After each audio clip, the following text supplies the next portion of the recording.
Bien, vamos a abrir nuestras Biblias a Colosenses. Estamos en el segundo mensaje de esta nueva serie. Y lo que estamos mirando en Colosenses, el título de la serie es Completo en Cristo. Miramos una introducción, un panorama de lo que vamos a estar estudiando en este libro, en estos 4 capítulos.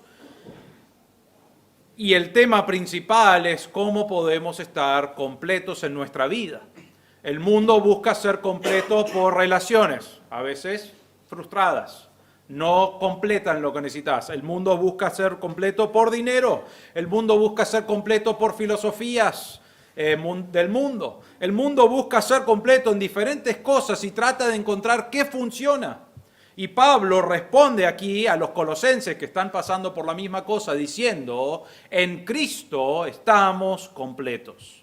Él es la respuesta a tus problemas, Él es la respuesta a tus necesidades, Él es la filosofía que necesitas encontrar, Él es el que te da vida espiritual, está en Cristo. Y eso es lo que vamos a estar mirando a lo largo de este libro. Hoy vamos a enfocarnos en el versículo 3 al versículo 8, y el título del mensaje hoy es La verdad del Evangelio, que, les voy a dar un spoiler, se trata de Cristo. La verdad del Evangelio está por medio de Cristo. Vamos a leer Colosenses capítulo 1, versículo 3 al versículo 8 en esta mañana. Dice así: damos gracias a Dios, el Padre de nuestro Señor Jesucristo, orando siempre por vosotros, al oír de vuestra fe en Cristo Jesús y del amor que tenéis por todos los santos, a causa de la esperanza reservada para vosotros en los cielos, de la cual oísteis antes en la palabra de verdad, el Evangelio, que ha llegado hasta vosotros, así como en todo el mundo está dando fruto constantemente y creciendo, así lo ha estado haciendo también en vosotros desde el día que oísteis y comprendisteis la gracia de Dios en verdad. Tal como lo aprendisteis de Epafras, nuestro amado consiervo, quien es fiel servidor de Cristo de parte nuestra, el cual también nos informó acerca de vuestro amor en el Espíritu. Pablo comienza este pasaje, esta sección en el versículo 3 y dice, damos gracias a Dios. Y recuerdan la semana pasada en la introducción, soy Pablo, les escribo a ustedes hermanos santos, los que conocen a Cristo, en Colosas. Y ahora dice, damos gracias a Dios, el Padre de nuestro Señor Jesucristo, y realmente va a decir, damos gracias a Dios por ustedes, eso es lo que está diciendo, damos gracias a Dios que ustedes creyeron en Cristo. Porque lo que vamos a ver en este pasaje, lo que Pablo da gracias a Dios, si bien es por los hermanos en Colosas, es por las personas que creyeron de Colosas, es por las personas que recibieron a Cristo como su Salvador, es por las personas que han escuchado el Evangelio y creyeron y ahora tienen vida espiritual. Entonces Pablo comienza acá, dice, damos gracias a Dios.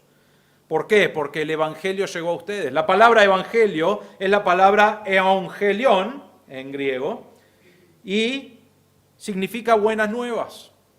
Saben que la palabra no siempre fue dado solo al Evangelio, era una palabra muy popular en ese tiempo en Grecia, que está cerca de acá de Colosas, pero en Grecia y también en lo que es Turquía hoy, Asia Menor, se usaba una palabra que era buenas nuevas, y se usaba porque en ese tiempo habían muchas batallas.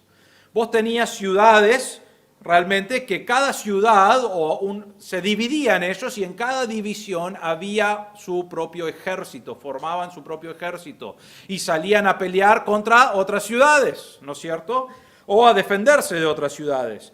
Y una de las cosas que sucedía es que cuando ellos iban a la batalla, alguien llevaba su celular, su iPhone, y mandaba un WhatsApp a todos los hermanos que estaban esperando en casa para decirles cómo iba la batalla, ¿no es cierto? Ojalá fuera así, pero no hacían eso. ¿Qué hacían?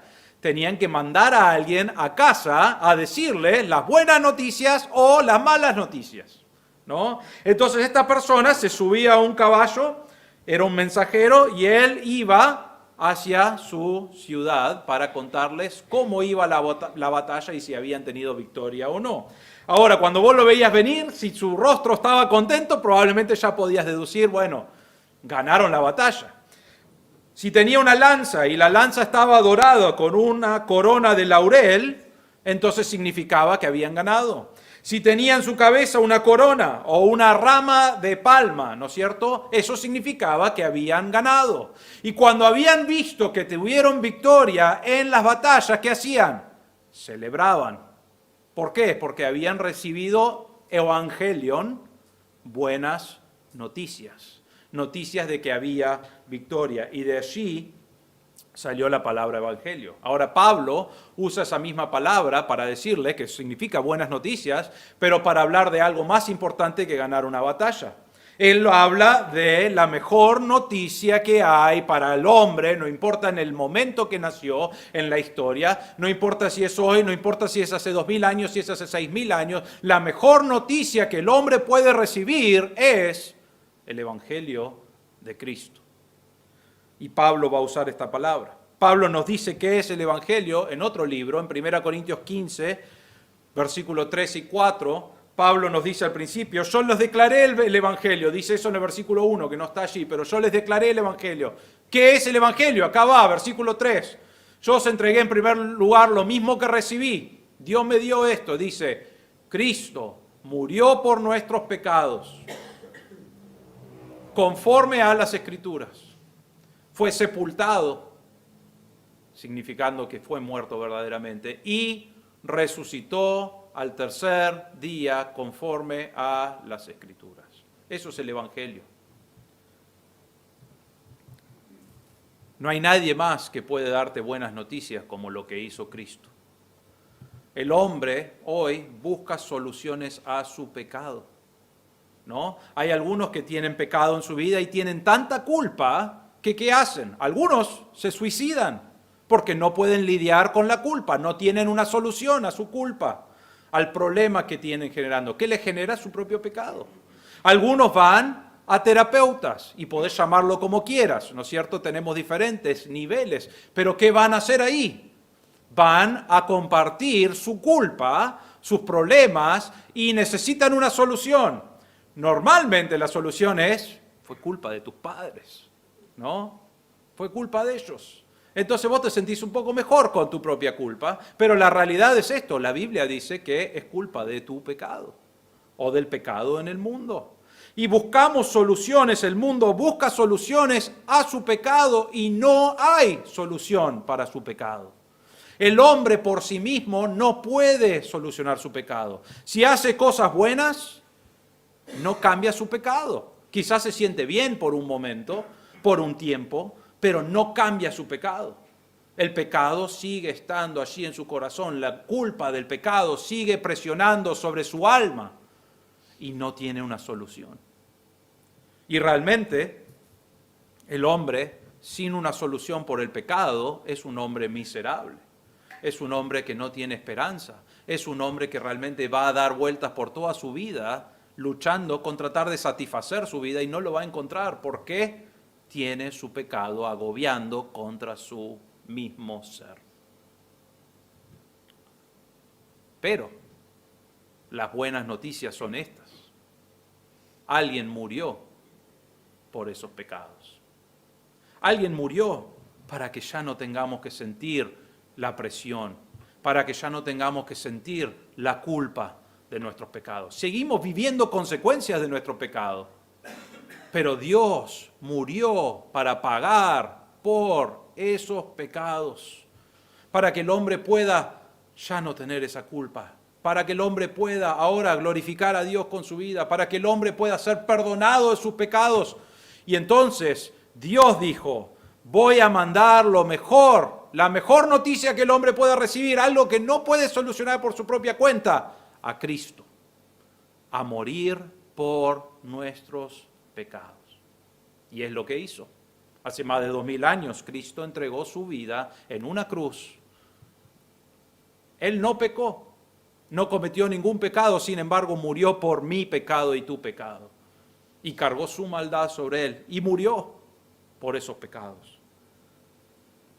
Y si hubiese muerto y no resucitaba, entonces tampoco serían buenas noticias porque es otro hombre que nos mintió y murió y no pudo hacer nada. Pero él murió, fue sepultado, que es indicio de que murió verdaderamente, y al tercer día solamente una persona puede resucitar. ¿Saben quién es? Dios. Y siendo Cristo, siendo Dios, Él al tercer día resucitó, teniendo victoria sobre el pecado, teniendo victoria sobre la muerte, para que vos y yo ahora podamos recibir las buenas noticias, que si crees que Cristo murió en tu lugar por todos tus pecados, la Biblia dice, serás salvo, serás perdonado, serás quitado de la culpa y la presión del pecado en tu vida. No lo digo yo. Es más, Pablo aclara varias veces acá, dice, lo recibí del Señor, dice, conforme a las Escrituras, conforme a las Escrituras. La palabra de Dios es la que indica que esto es el Evangelio. Cristo vino, murió por tu pecado y mi pecado, fue sepultado y resucitó en victoria sobre esos pecados, para que nosotros podamos tener perdón de pecados. Son buenas nuevas, son buenas noticias. El mensajero, cuando estaba la batalla, él venía y todo el pueblo gritaba en victoria, buenas noticias. Y esto es aún más grande.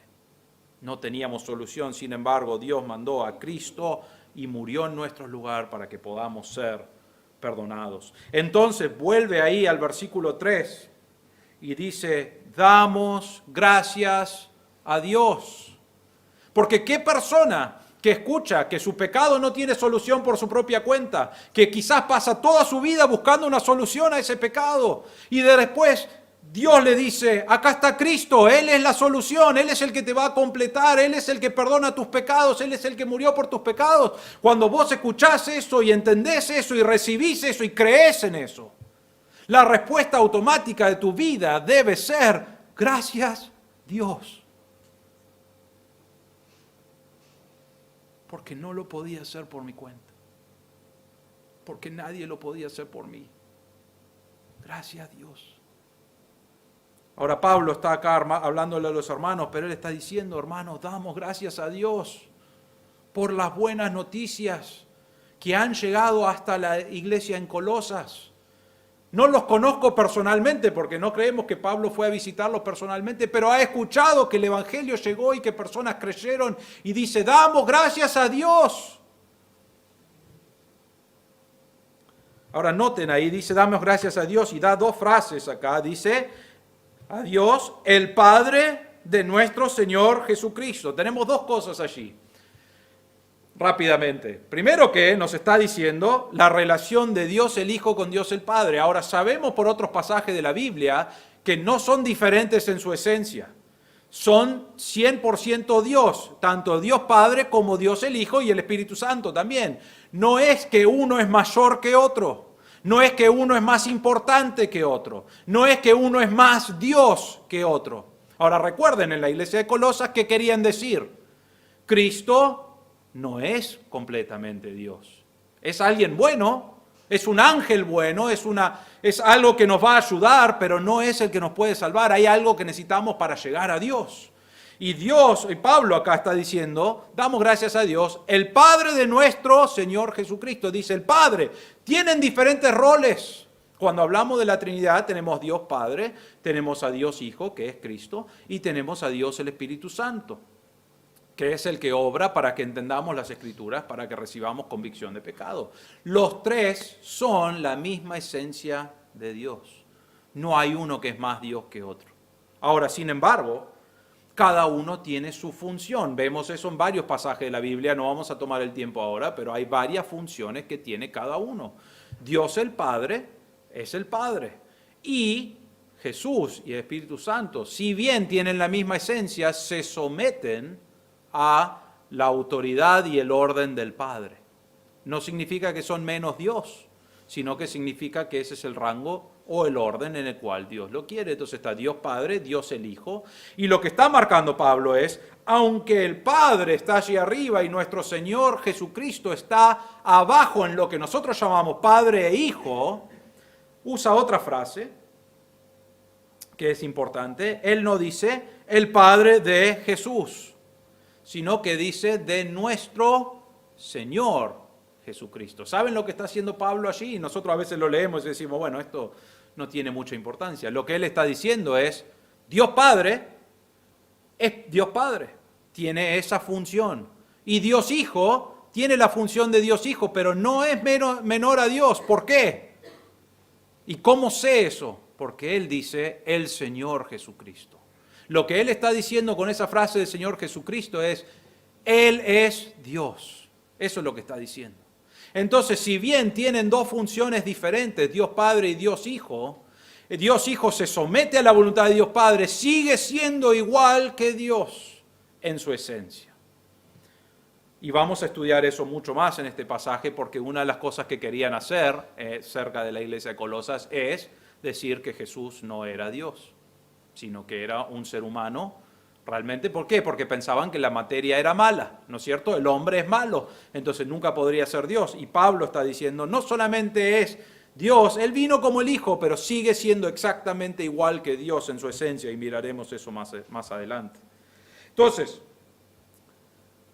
damos gracias a Dios, al Padre de nuestro Señor Jesucristo, y oro por ustedes, y vamos a ver eso la semana que viene. Pero ¿qué es lo que da gracias a Dios? Versículo 4. Al oír de vuestra fe en Cristo Jesús y del amor que tenéis por todos los santos. Al oír del Evangelio que ustedes han creído. Vamos a mirar 4 cosas hoy de la verdad del Evangelio. Número 1, se recibe por fe. Miren el versículo 4. Estamos dando gracias a Dios. Gracias Dios por lo que has hecho. Gracias Dios por las personas que han creído. Pero miren cómo lo hizo. Versículo 4. Damos gracias a Dios al oír de vuestra fe en Cristo Jesús. Ahora es importante remarcar esto. Hoy en día, ¿cómo podés recibir las buenas noticias? Hoy en día tenemos muchas religiones. ¿Y saben qué? Todas las religiones difieren en alguna manera sobre cómo recibimos las buenas noticias. ¿Saben eso? Algunos dicen que podés recibir el Evangelio o las buenas noticias o a Dios o a Jesús o como sea que lo quieres nombrar por medio de hacer buenas cosas. Si vos haces buenas obras, si asistís a la iglesia. Algunos dicen, bueno, si haces buenas obras eso es suficiente. Algunos dicen, si das dinero a los pobres, eso es suficiente. Algunos dicen, si diezmás una cierta cantidad al Señor, eso es suficiente. Algunos dicen, si asistís a la iglesia y participás en las cosas de la iglesia, eso es suficiente. Todas esas cosas no están mal, son todas cosas buenas, pero ninguna de esas hace que recibas el Evangelio. ¿Por qué digo eso? Porque acá Pablo nos dice cómo se recibe. Dice, nosotros damos gracias a Dios al oír de ¿qué? Vuestra fe en Cristo Jesús. Ahora, si hubiese sido por sus ofrendas, y eso es lo que arregla la cosa con el Señor, hubiese dicho, damos gracias por vuestras ofrendas al Señor. Damos gracias por sus buenas obras al Señor. Damos gracias por asistir a la iglesia para el Señor. No dice eso porque esas cosas no te salvan. No podés recibir el Evangelio por hacer obras, por hacer cosas, por ser bueno. Recibís el Evangelio por creer. La palabra creer es la palabra pisteo, que significa tener fe. Y realmente la palabra significa ser persuadido. Entonces lo que Pablo nos está diciendo ahí, al oír de que ustedes fueron persuadidos en Cristo Jesús. ¿Persuadidos a qué? A creer, persuadidos a confiar, persuadidos a ver la evidencia que hay en cuanto a lo que Cristo hizo y creer. Eso es lo que hemos sido persuadidos a creer. Hebreos 11:1 nos dice, ahora bien, la fe es la certeza de lo que se espera, la convicción de lo que no se ve. La fe no es algo, algunos dicen, bueno, algunos creyentes piensan, las cosas que creen los creyentes es como creer en un unicornio, ¿no es cierto? Y ellos van a ir a cierto lugar buscando un unicornio y lo van a encontrar. Algunos piensan que los creyentes son así, que piensan fábulas, que piensan cosas realmente ilógicas. Dice, ¿cómo alguien va a morir por tus pecados? ¿Cómo puede hacer eso? Y realmente la única manera de creer en eso, Él resucitó, es creer y vos sos salvo y listo. Eso no tiene sentido, no tiene lógica. Recuerden que los griegos dijeron, eso no es suficiente, eso no tiene lógica. Yo necesito algo con más importancia, con más filosofía para creerlo. Y Pablo dice, esto es bien simple. ¿Sabes cómo escuchás el Evangelio y crees en las buenas noticias? Por tener fe. Pero fe no es en algo que no entendemos. Fe es en la certeza de lo que se espera, nos dice Hebreos, la convicción de lo que no se ve. No está basado en fábulas, está basado en lo que la palabra de Dios nos indica y podemos creerle a Dios porque tenemos evidencias de que Él ha cambiado vidas.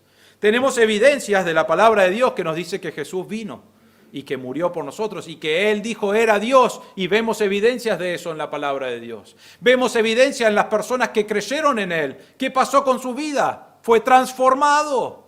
Entregaron su vida hasta la muerte. La mayoría de los discípulos murieron por compartir el Evangelio. ¿Por qué estaban dispuestos a hacer eso?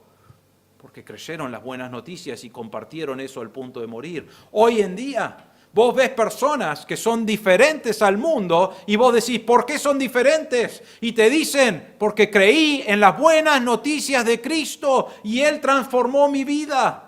Entonces la evidencia no es creer en un unicornio, sino que es creer en algo que podés, si bien no viste a Cristo resucitado, podés creer en la palabra de Dios, podés ver la evidencia en la palabra de Dios, podés estudiar la evidencia y podés ver vidas transformadas por el Evangelio de Cristo.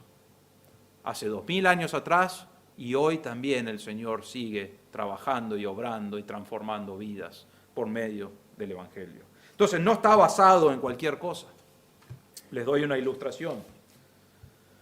Cuando iba a la facultad, nosotros vivimos, mi primer año en Estados Unidos, vivimos en una iglesia que viene bastante a hacer ministerio acá, pero la iglesia de Toledo, en Emanuel.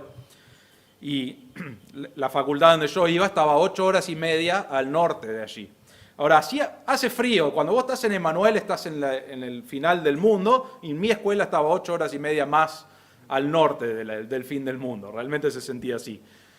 Pero una cosa que hacíamos, yo manejaba, normalmente trataba de manejar de día, ¿no es cierto? Pero una vez fui de noche y había como 1 hora de la ruta que era todo montañoso, o sea, bajo, pero subías y bajabas y te decían, y vos ibas manejando, y me acuerdo esta noche había neblina también, y yo iba manejando despacito en la neblina, subiendo y bajando, y vos mirabas los carteles que decía en este momento, o sea, asegurate que tus frenos funcionan, ¿no es cierto? Y vos ibas manejando. Ahora, yo no iba preocupado que la ruta de repente iba a frenar y desaparecer, ¿no es cierto? Quizás tendría que haberme preocupado, pero no me preocupó. ¿Por qué? Porque yo pensé, alguien hizo la ruta, ¿no es cierto?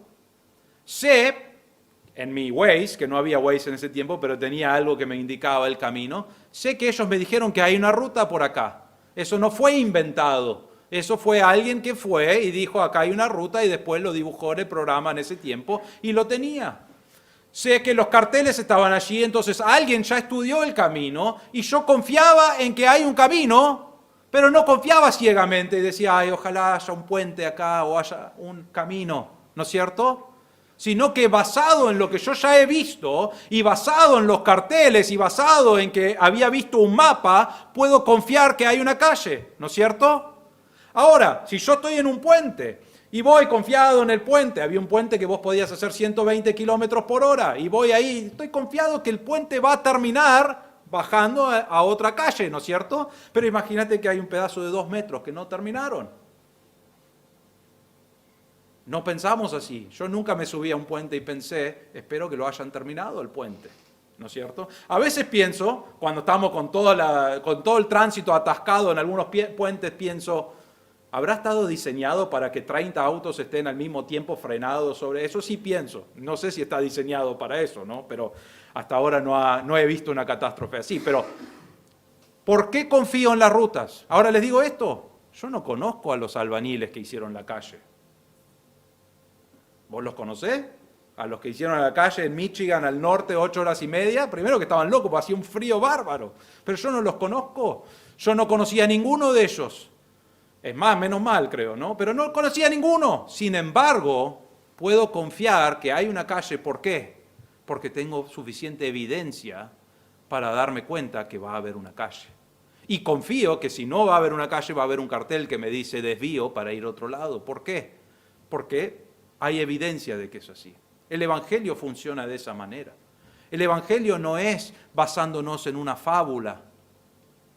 La evidencia la vemos en la palabra de Dios. Nos habla de Jesús, nos habla de quién es, nos habla del plan de Dios. Lo vemos desde el principio, en el Antiguo Testamento hasta el Nuevo Testamento. No tenés contradicciones en la palabra de Dios. Personas en un periodo de 1500 años de diferencia, no había contradicción con lo que dijeron. Diferente tiempo, diferente momento, compartieron la palabra de Dios y no hay contradicción con las personas 1500 años después, que ni se conocían algunos. ¿Por qué? Porque es la palabra de Dios y Dios nos dio eso como evidencia. Y no solamente tenemos esa evidencia, sino que también en la historia y en parte de la historia de la Biblia tenemos personas que fueron transformados y el mundo los miraba y decía, no entiendo por qué les pasó. Y ellos decían, Cristo nos cambió la vida. Y vemos evidencia en sus vidas y cómo afectó al mundo entero en ese tiempo.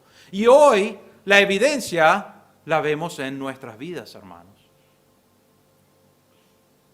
Y lo vemos en personas que están en el mundo, que están en su pecado, y Cristo viene, el Evangelio es compartido, y esa persona es transformado, y lo seguimos viendo hoy. Son evidencias de esta fe. Esto no está basado en fábulas. Es evidencia que vemos en la palabra de Dios, y de acuerdo a eso tenemos fe, que Él va a contestar las cosas que Él dijo, que Él va a cumplir sus promesas de la forma que Él dijo. Ahora, ¿qué es lo que creyeron? Porque en el versículo 4 nos dice, al oír de vuestra fe en Cristo Jesús. ¿Saben que no hay ninguna otra manera para ser salvo? ¿Vos querés llegar a Dios? No hay ninguna otra manera, solo por creer en Cristo. Hechos 16:31, le preguntaron a los discípulos, ¿cómo puedo ser salvo? Y ellos respondieron, cree en el Señor Jesús y serás salvo. ¿Qué están creyendo? Están creyendo que Él es Dios y que Él murió y fue sepultado y resucitó al tercer día. Cree en el Señor Jesús y serás salvo. Hechos 20:21, estaban testificando solemnemente tanto a judíos como a griegos del arrepentimiento para con Dios y de la fe en nuestro Señor Jesucristo. Creer en Cristo. Ahora hay personas hoy que predican algo diferente, pero eso no está en mi Biblia. En mi Biblia dice, Cristo es la única manera de ser salvo, de recibir las buenas noticias. Y Pablo dice, damos gracias a Dios que escuchamos de ustedes que creyeron en Cristo, porque Él es lo único que puede salvar, Él es la única persona que puede transformar tu vida.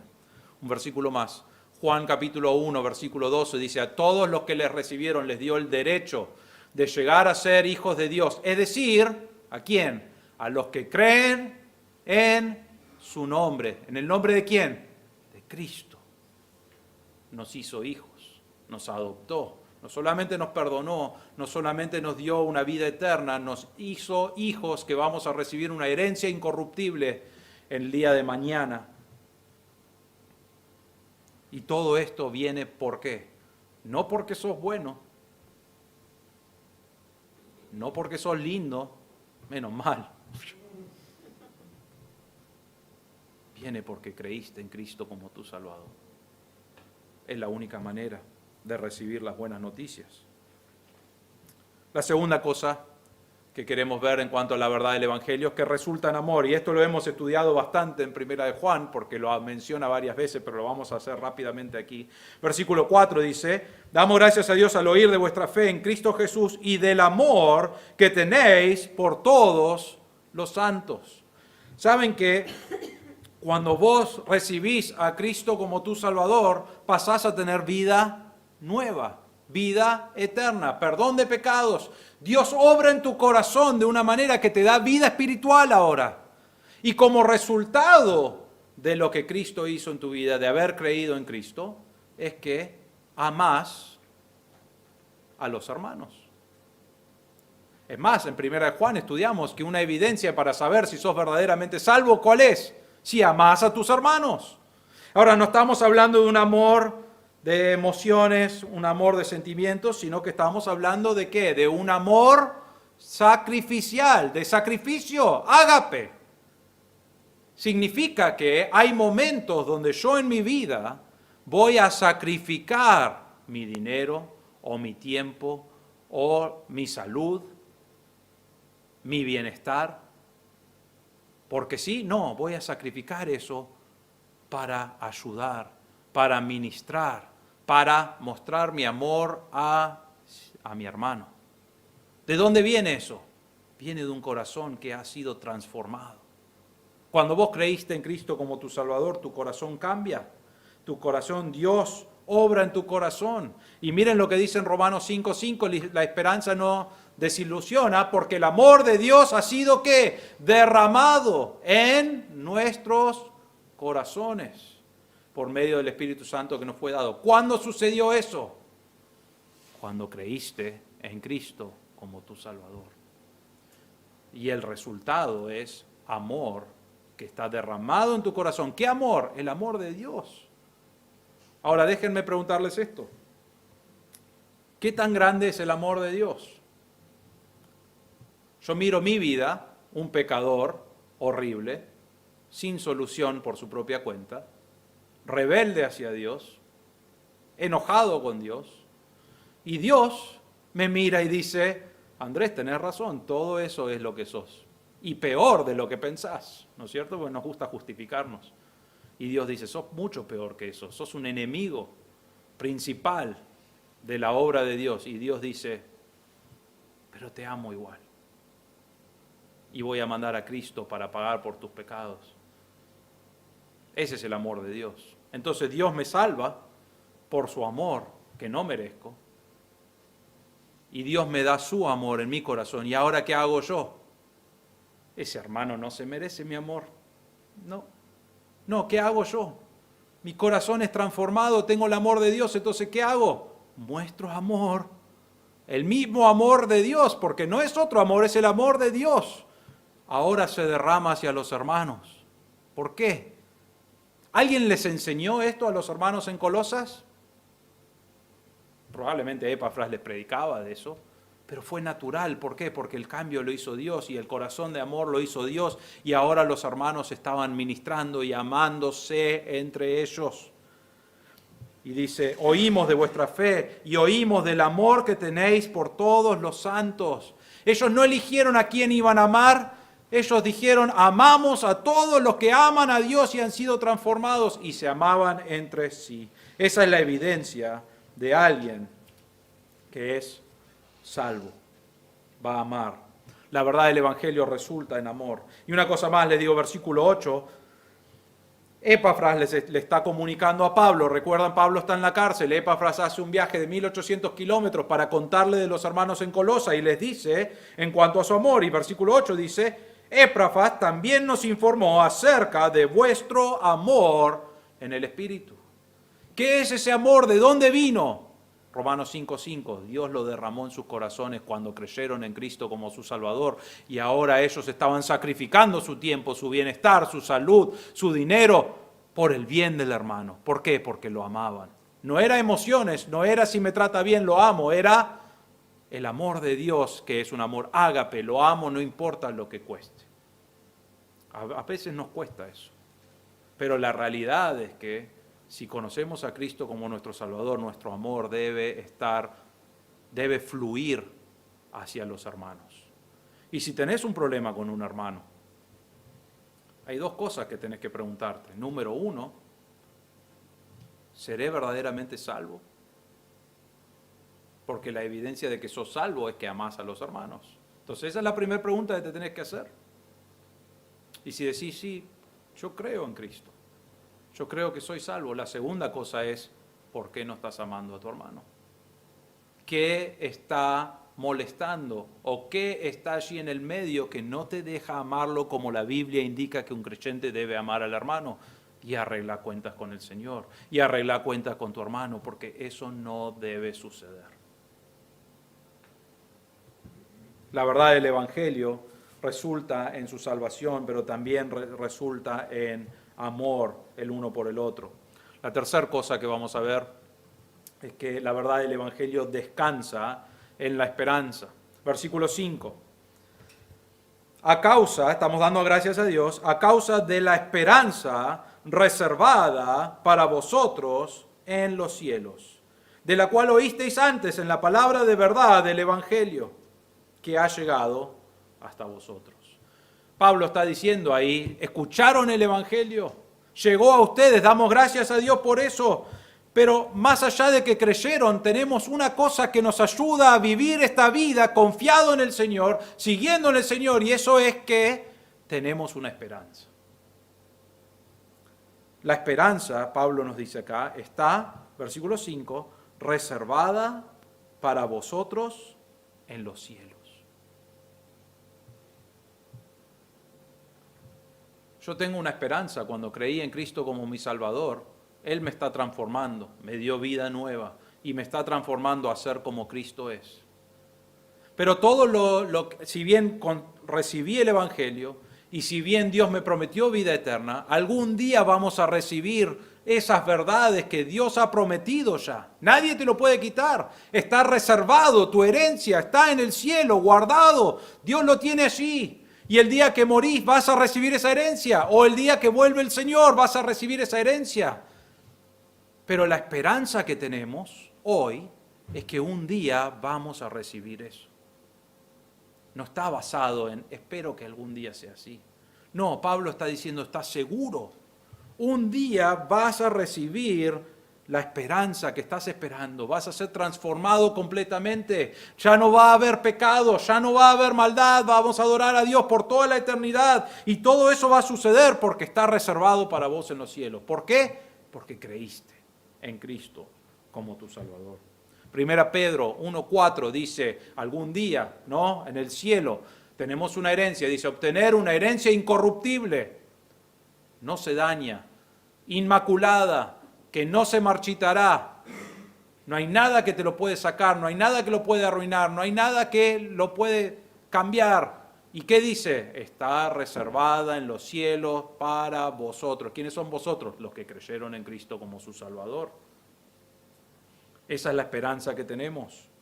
Hebreos capítulo 6, versículos 18 y 19 dice, a fin de que por dos cosas inmutables, estas son las dos cosas, no quiero ir a todo el pasaje, pero las dos cosas son, Dios prometió y Dios juró que iba a cumplir su promesa. Esas son las dos cosas. Y dice, a fin de que por esas dos cosas, en las cuales es imposible que Dios mienta, los que hemos buscado refugio seamos grandemente animados para asirnos, agarrarnos, confiar en la esperanza puesta delante de nosotros, la cual tenemos como ancla del alma, una esperanza segura y firme que penetra hasta detrás del velo. ¿Quién es esa esperanza? Cristo. Creímos en Cristo como nuestro Salvador y Él nos prometió vida eterna y tenemos esa esperanza. ¿Y qué es esa esperanza? Ahí nos da una frase muy importante en el versículo 19, le dice, tenemos como ancla del alma. ¿Qué significa eso? Significa, o la idea que nos está dando aquí el autor de Hebreos, es que tu esperanza está, tu vida, agarrado de un ancla, ¿no es cierto? Y tenés una cadena bien larga y el ancla está puesto en el cielo. Y no hay nada que lo puede sacar. Ahí dice, atrás del velo, que ahora Cristo ya murió por eso, pero está en el cielo, está reservado, y esa ancla está anclado en el cielo, y vos seguís agarrado de esa cadena. Ahora vienen problemas, vienen dificultades, vienen luchas, vienen momentos de desánimo, vienen momentos de problemas y problemas y problemas. La esperanza que tenemos no cambia. ¿Por qué?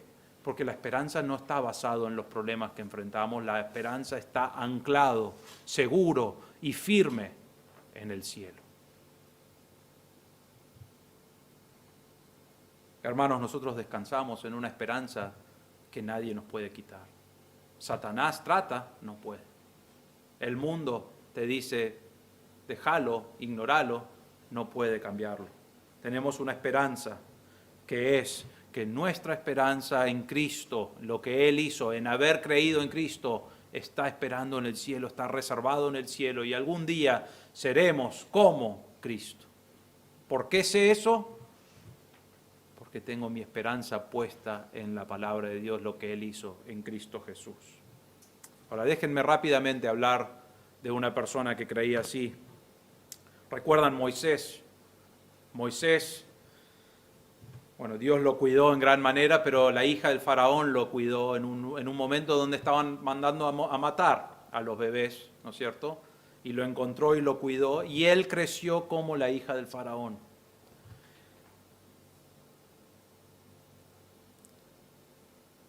Como el hijo de la hija del faraón. Y él tuvo todos los privilegios. Egipto era bastante grande en ese tiempo. Él tenía todas las comodidades, tenía las mejores escuelas, aprendió de todas esas cosas. Y miren lo que nos dice acá, versículo 24. Por la fe, Moisés, cuando era ya grande, rehusó ser llamado hijo de la hija del faraón, escogiendo antes ser maltratado con el pueblo de Dios que gozar de los placeres temporales del pecado. ¿Qué es lo que hizo Moisés? En algún momento él se dio cuenta que era un judío y que había crecido entre los egipcios y había tenido grandes privilegios. Pero él decía, eso no me lleva a Dios, eso no es el camino de Dios, yo quiero ser parte del pueblo de Dios. Y escogió ser maltratado con el pueblo de Dios. ¿Por qué maltratado? Porque eran esclavos en ese momento. Y escogió esclavitud, cuando tenía todos los placeres del mundo, escogió dejar eso, esclavitud, para agradar a Dios con su vida. Ahora dice ahí, escogió esclavitud antes que los placeres temporales del pecado. ¿Por qué es importante eso? La frase temporal es muy importante. ¿Por qué? Porque él estaba mirando su fe, que estaba ¿dónde? Reservada en los cielos. Y esa fe que él tenía, que es eterno, es para siempre.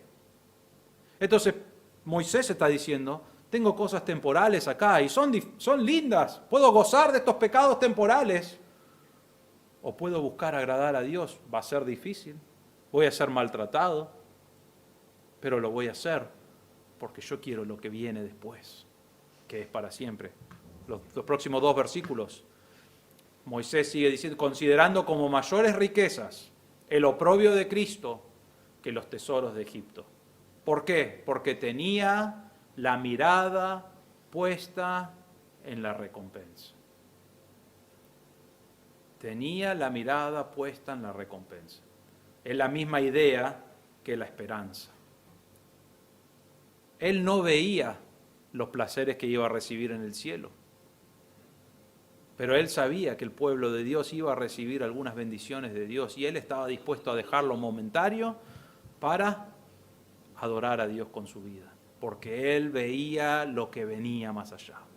Nosotros, hermanos, tenemos una esperanza, nuestra esperanza está reservada en los cielos y nadie te lo puede quitar. Nadie. Está allí, reservado en los cielos.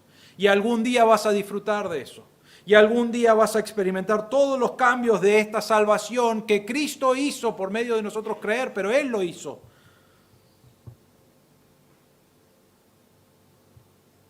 Hoy sufrimos, hoy recibimos maltrato. El día de mañana vamos a estar por toda la eternidad glorificando a Dios. Esa es la esperanza que tenemos. Moisés estaba dispuesto a entregar todos los placeres del mundo por esa esperanza. Nosotros, hermanos, te pregunto, cuando mirás tu vida, ¿conoces a Cristo como tu Salvador? Voy a pensar que es así, ¿conoces a Cristo como tu Salvador? Ahora cuando mirás tu vida, después de haber conocido a Cristo como tu Salvador, ¿de qué manera vivís? ¿Vivís en la esperanza que te espera en el cielo, que Dios promete, sabiendo que Dios ha dicho la verdad y que eso te espera?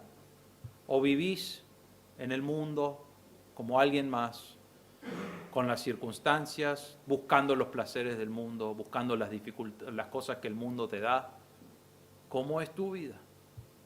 ¿Le crees a Dios y vivís de acuerdo a este mundo? A veces quizás perdés trabajos por causa de Dios, a veces quizás sacrificás cosas por causa de Dios, a veces quizás hasta sacrificás relaciones por causa de Dios. ¿Estás dispuesto a hacer eso? Pensando en que Dios tiene algo mejor. pensando en que Dios ya tiene tu esperanza guardada en el cielo, reservada para nosotros. ¿Cómo es tu vida en cuanto a eso? El último punto, y vamos a ir mucho más rápido acá, versículo 6, es la verdad del Evangelio alcanza el mundo. Versículo 6 dice, ha llegado hasta vosotros, dice el Evangelio que ha llegado hasta vosotros, así como en todo el mundo está dando fruto constantemente y creciendo, así lo ha estado haciendo también en vosotros, desde el día que oísteis y comprendisteis la gracia de Dios en verdad. Acá vemos la verdad del Evangelio que se predicó en Colosas, que se predicó en Éfeso, que ahora Pablo está en Roma predicando ese Evangelio, está en la cárcel. El Evangelio llegó a todo el mundo. Ahora es interesante cuando vos pensás en el Evangelio. El Evangelio, hay dos cosas en cuanto al Evangelio. ¿Saben que el Evangelio es totalmente personal? ¿Sabías eso? Totalmente personal. Por ejemplo, ¿quién tiene que creer en Cristo? Yo tengo que creer en Cristo, ¿no es cierto? No es algo que pueden decidir mis padres o pueden decidir por otra persona. Yo tengo que creer en Cristo. Y yo creo en Cristo, y lo más interesante de que yo creo en Cristo es que yo no tengo que ir a Dios y decirle, Dios, yo sé que el Evangelio es para todos. ¿Habrá algún momento en tu agenda donde podés ponerme allí para poder hablarte por lo menos 5 minutos? Yo sé que estás ocupado, todo el mundo está creyendo, entonces estás ocupado. No, ¿qué hace Dios? Es personal. Yo le hablo a Dios cuando quiero, donde quiera. Él me escucha.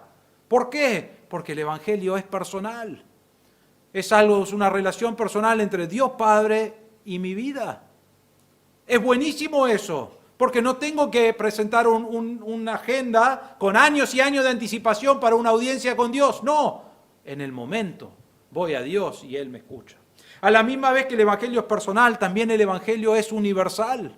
El Evangelio es personal para mí, pero también está en todo el mundo, personas recibiendo a Cristo. Pablo nos dice acá, así como en todo el mundo está dando fruto constantemente y creciendo.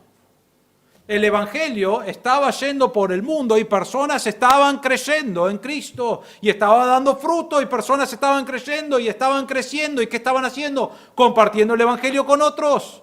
Y esos otros iban y compartían el Evangelio con otras personas que creían y así iba creciendo en todo el mundo. El Evangelio tan personal para mí, pero universal para todas las personas que quieren creer. Y Dios estaba obrando en las personas y en sus corazones. En Apocalipsis capítulo 7, versículo 9, esto es al final, en Apocalipsis el último libro de la Biblia, pero estas personas han sido maltratadas, han sido asesinadas realmente por el anticristo, y llega acá, ¿y qué es lo que ve en la visión Juan? Dice, miré y vi una gran multitud, y está hablando de personas que han aceptado a Cristo como su Salvador, y nadie podía contar, de todas las naciones, tribus, pueblos y lenguas, de pie delante del trono y delante del Cordero, vestidos con vestiduras blancas y con palmas en las manos. ¿Qué es lo que estamos viendo ahí? El Evangelio fue por todo el mundo. No hay barrera de idioma, no hay barrera de raza, no hay barrera de tribu, de nación, de pueblo. El Evangelio es para todas las personas del mundo que quieren creer en Cristo.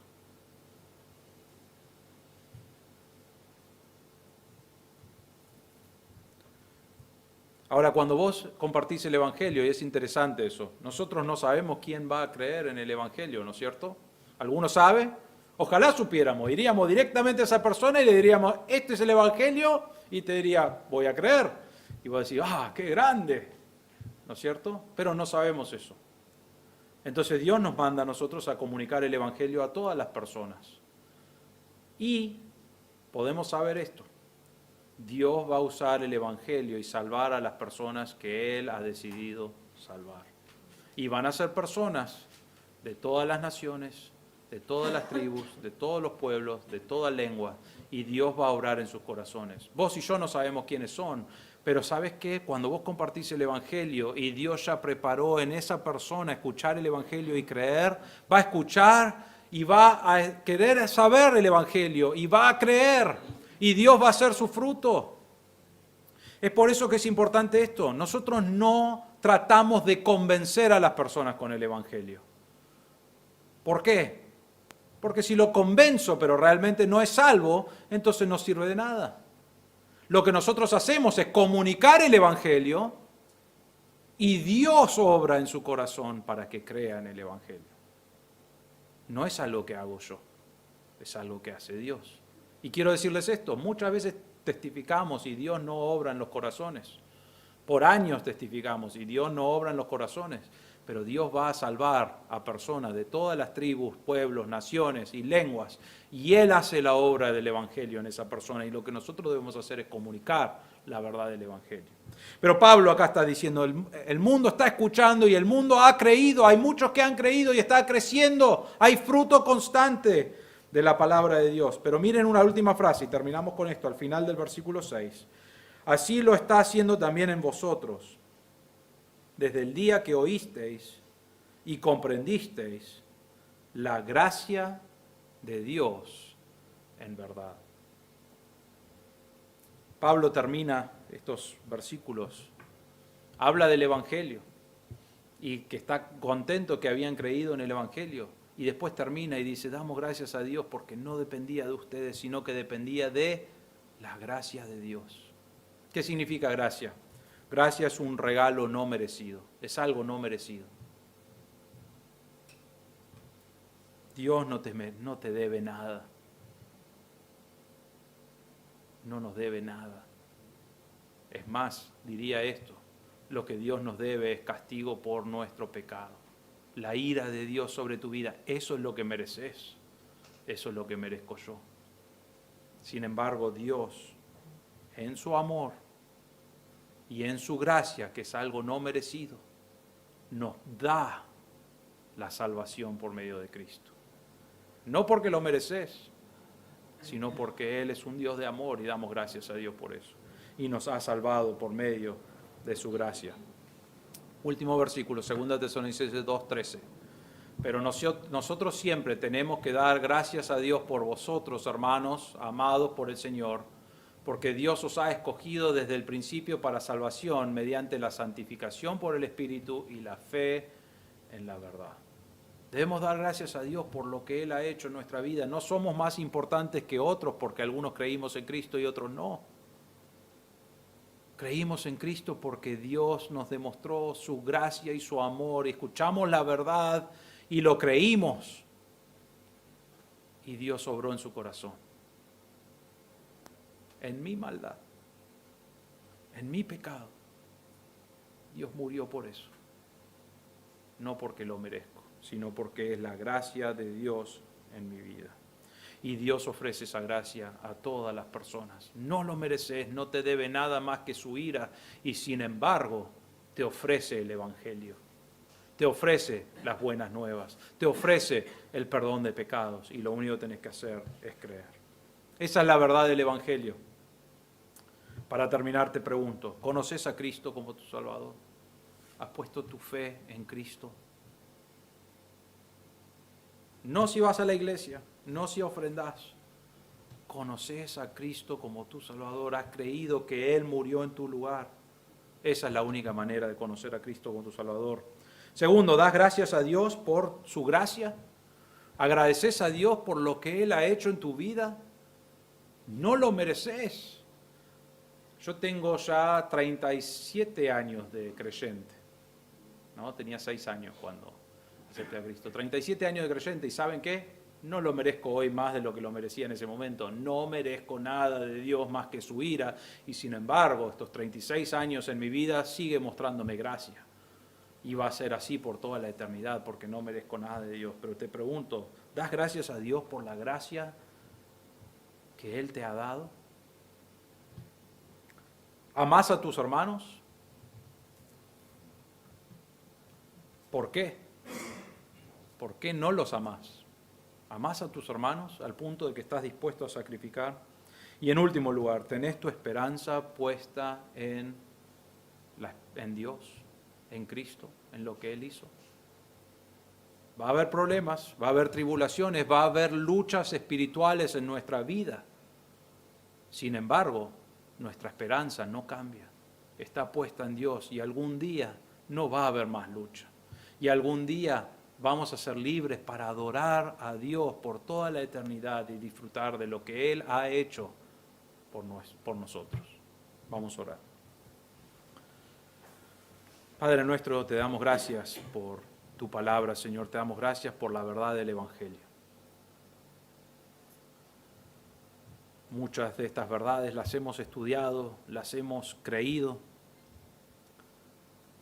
Pero Señor, ayúdanos a no tomarlo como un hecho ya en nuestra vida, sino a recordar la grandeza del Evangelio, el poder del Evangelio, la verdad del Evangelio, y cómo ha transformado nuestra vida, y cómo hemos recibido una gracia que no merecemos.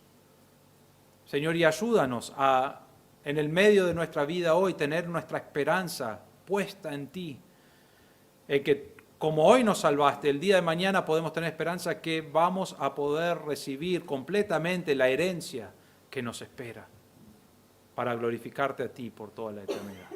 Señor, te pido, si hay alguien aquí hoy que no ha puesto su fe en ti, te pido que obres en su corazón, que se dé cuenta que necesita de un Salvador y que tú has provisto esa salvación, ese perdón de pecados, y que hoy pueda poner su confianza en ti. Señor, te agradecemos por la verdad del Evangelio y pedimos que podamos vivir vidas transformadas y que te glorifican a ti en todo. Pedimos todo esto en el nombre del Señor Jesús. Amén.